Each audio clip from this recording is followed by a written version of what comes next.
الهلال متقدم ولا زال النادي الاهلي يرمي بكل اوراقه للامام من جانب عمر السومه خارج الملعب سلامات لعمر السومه. عمر السومه طبعا بدأ في نادي الفتوة طبعا في سوريا الشقيقة، وبعد ذلك طبعا مع القادسية الكويتي لسنوات طويلة، ومن القادسية منذ 2014 يعني الآن تقريبا السنة الخامسة على التوالي أسرع لاعب يسجل 100 هدف في الدوري السعودي لكرة القدم.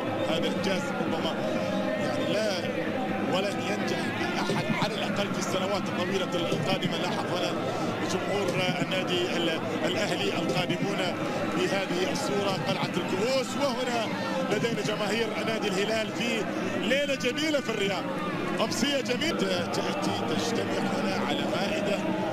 طبعا المائدة أكيد مائدة كرة قدم، لكن يأتون الصغار الكبار الشباب الشابات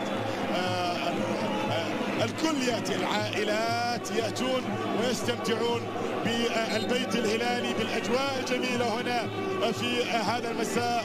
ولدينا تبديل قادم في المباراة.